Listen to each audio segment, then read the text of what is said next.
Sa mga nakapanood ng video ko last week, na-discuss natin doon na yung number one wealth killer is yung mga gastos natin sa sasakyan.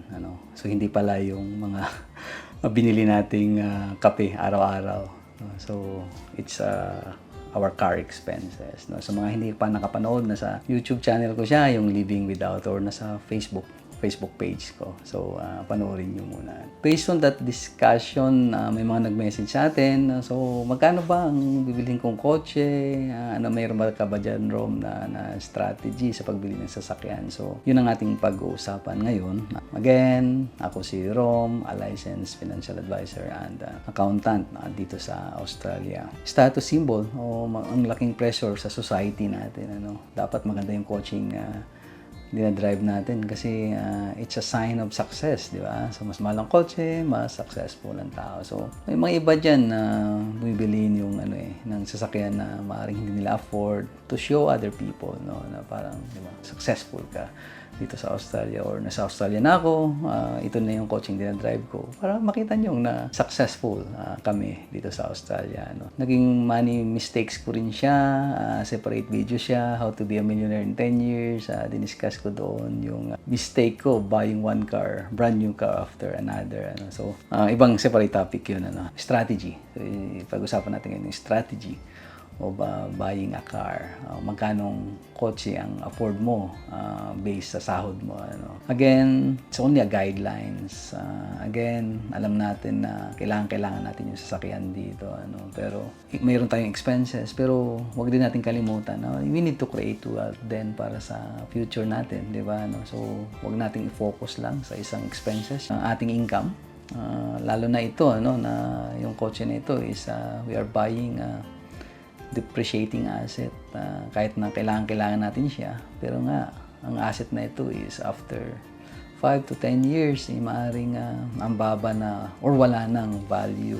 So, strategy, may tinatawag ako dyan 24 and 10. May kanya-kanyang kahulugan yun. Yung first 20 na binanggit ko, yung 20 na binanggit ko refers to 20%. So, kung bibili kang sasakyan, save a 20% deposit. Bibili ka kasi ng something, di ba? Pag-ipunan mo siya bago ka bumili, di ba? So, planuhin mo kung magkano ang i-deposit mo. Bakit nagsasuggest ako ng 20% na deposit? Para mas mababa yung utangin mo. Alam ko na ang daling umutang ng sasakyan, di ba? So, sa mga nakabili ng sasakyan dito, comment ninyo kung gaano kabilis bumili ng sasakyan dito sa Australia. Pero I encourage na tipid ka, mag-ipon ka ng deposito para konti ang uutangin. So, for purposes of this video, inassume ko na bibili ka ng SUV around 50,000. Hindi ka nagdeposito. On top of the 50,000, magbabayad ka kung utangin mo yun ng 19,571 na interest. So, 50,000 yung cost, and then on top of that, you will pay 19,571. Kung mag-ipon ka ng 20% deposit, of course, nagdeposito ka ng 10,000, 40,000 lang ang inutang mo. Ang interest lang na babayaran mo is 15,657. So, with that deposit, napapansin mo na may savings ka na 3,914.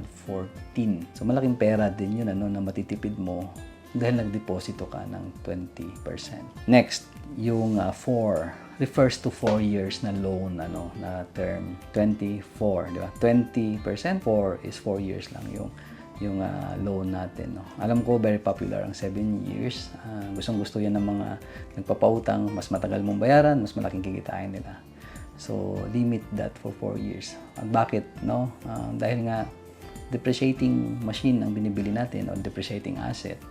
So, limit lang natin sa 4 na taon din ang utang para mabayaran kaagad din natin siya. So, in-assume ko ulit, kinumpare ko yung 7 years and 4 years. Kung 7 years mo siyang babayaran, referring to that SUV again, 15,657 ang interest doon. Kung 4 years lang is 8,570.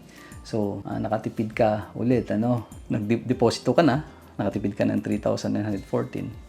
Pero ginawa mo lang na 4 years din yung loan instead of 7 years. So, additional 7,087 ang savings mo sa interest. Nakikita mo, na shorter yung loan mo, mas makakatipid ka. So, i-combine mo yung dalawang strategy, yung 20 referring to 20% na deposit and then yung 4 referring to 4 years na term ng loan. Sa dalawang strategy na yun is approximately 11,000 ang savings mo eh. Inassume ko na ininvest mo ang 11,000 na yun, ano. So, 'di ba, kung wala kang ginawang strategy, loss na 'yan eh, 'di ba? I mean, bibili ka ng 50,000, hindi ka magde-deposit, and then gagawin mong 7 years. So, na-loss na sa 11,000. Pero gumawa kang strategy, napanood mo yung video na ito, no? Ang nakatipid ka ng 11,000. And assuming na ininvest mo yan sa ASX 200 na nagbibigay ng 10% na return. Alam mo ba na yung 11,000 na yan, na kung walang strategy, so wala na. In 10 years time is magiging 29,777. From 11,000 na savings, in 10 years, become 29,777. Inassume ko rin na what if hindi mo siya kinuha after 10 years, kinuha mo siya sa retirement mo, ano? Kung 30 years old ka, what if kinuha mo siya at the age of 67? 37 years mo siyang pinark lang doon sa ASX 200. So that 11,000 will become 438,151. Napapansin mo, with that simple strategy, ano, na pagiging smart sa pagbili ng sasakyan, ang laking wealth ng kinreate sa'yo kung i-invest mo siya, ano, yung savings mo doon, ano. Yung last na strategy is 10, referring to 10%. Don't spend more than 10% of your income sa kotse. Kung 5,000 per month yung nakukuha mo, so gumastos ka lang ng 500 sa kotse, including car loan repayment, maintenance, at saka yung mga registration natin. No? Hindi kasama dito ang gasolina. No? So 10%, basta isipin mo, sa bawat income mo, 10% lang. I-limit natin sa 10% yung expenses sa sasakyan.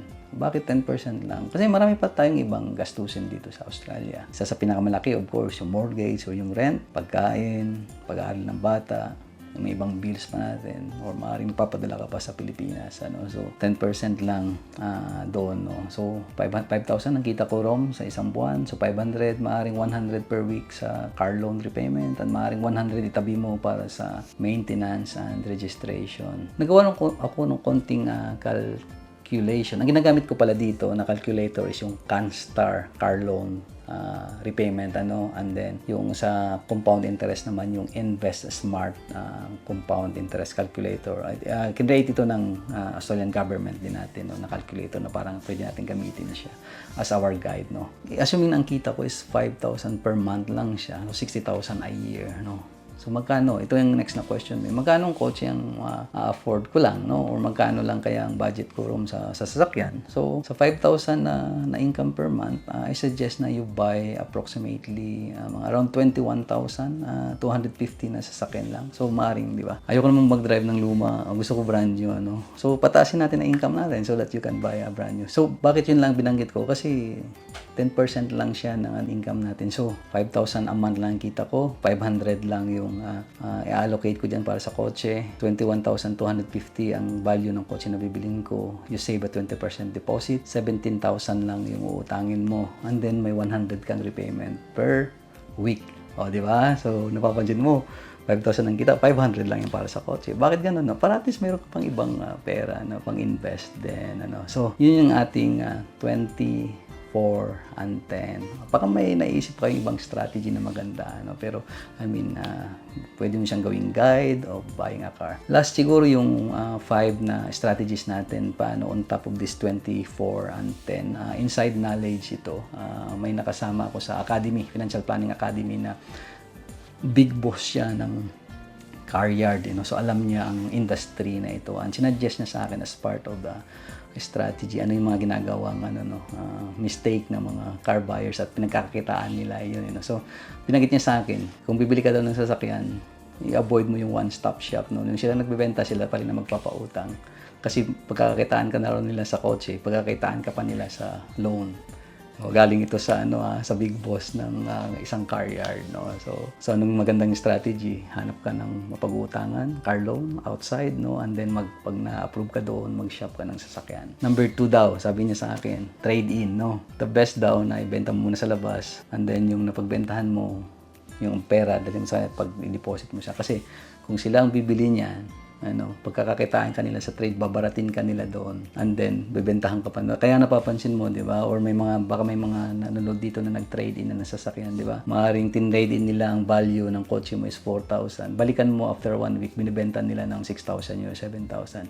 So, bakit hindi mo siya ibenta sa labas? And number 3, lagi ko siyang binabanggit na if you can buy a 3 to 5 year old car, 3 years old or 5 year old na kotse. Performance, parang brand new pa rin siya, pero yung depreciation is na-absorb na ng owner na bumili ng brand new. Again, we are talking about number 1 wealth killer, expenses and depreciating asset ito.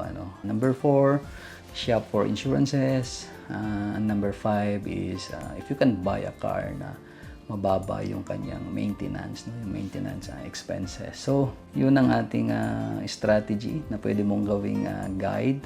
20, 4, and 10. 20% deposit, 4-year na loan, and 10% lang ng income natin ang nakalocate sa kotse. At yung 5 hinabol ko na strategy. Kung may natutunan ka na kahit isa, bakit hindi mo i-like and i-share yung video na ito? Or baka kasi may ma-touch tayo na mga kakilala mo o mga kaibigan mo. See you again next week.